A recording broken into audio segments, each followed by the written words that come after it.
I've looked through the materials you sent, and I have to say, it's impressive.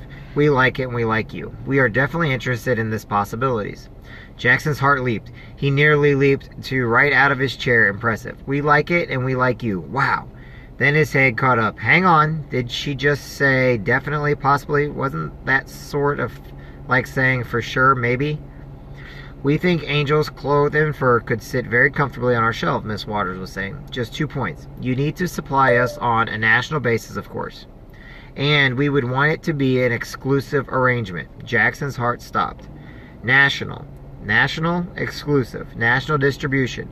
That would mean he'd either have to ship his product clear across the country, which would be impossible because part of his whole thing was their freshness and the emphasis on locally grown ingredients, or he'd have to set up not one or two, but at least a dozen separate production sites, which would take an enormous investment, which was completely out of the question, and exclusive. Pull out of all of his existing client stores. Turn his back on all those relationships. It hurt even to think about it. Okay, said, his heart racing desperately, hoping that she couldn't see how rattled he was.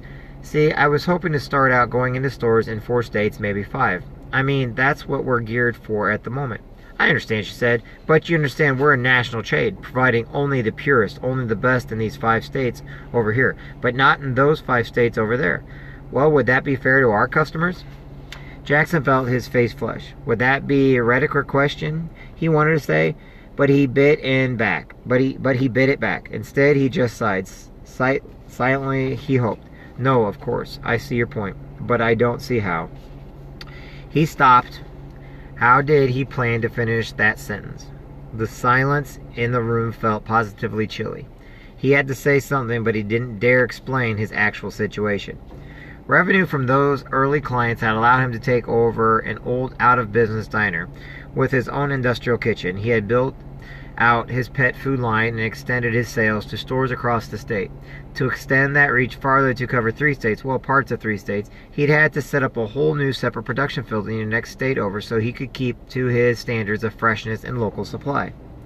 But setting up and running a new plant from scratch was a lot harder than he expected. The financing he'd gotten to do it was drowning him. The bank had been patient for a year, but now he had to bring his account current or they would call the loan and shut down his operation. A week from today, there was no way under the sun he could come up with the cash.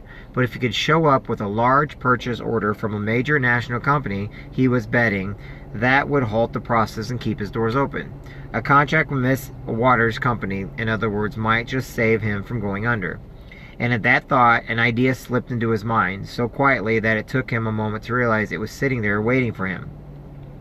I understand what you're saying, he said. That makes sense. I see that, of course, to scale up on the level, I'd need some assistance.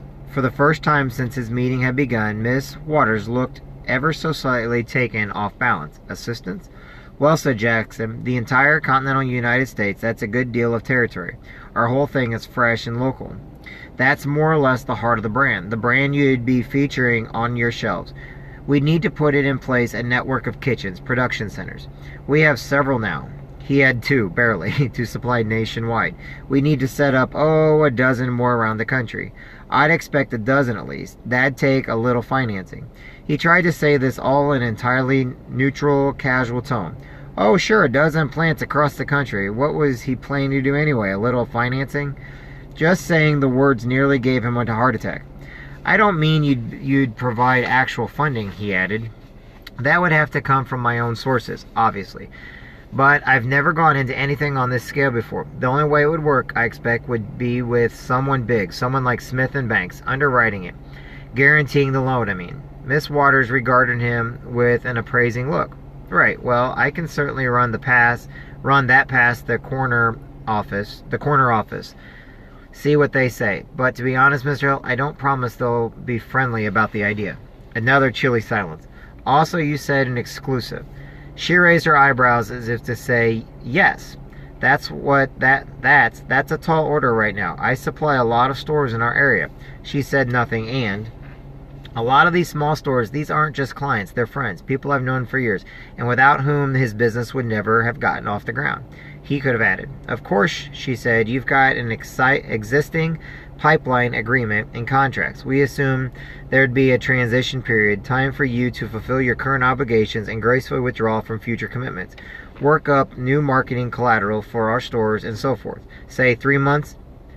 Jackson nodded numbly. Marketing collateral? He hadn't thought about that. Unexpectedly, Miss Waters' voice softened. I know it's a lot.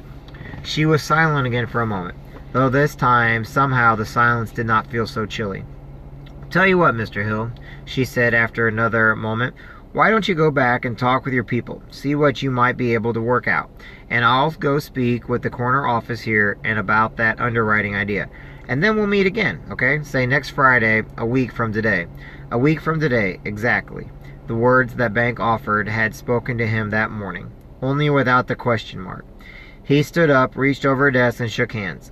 A week, he said. Thank you.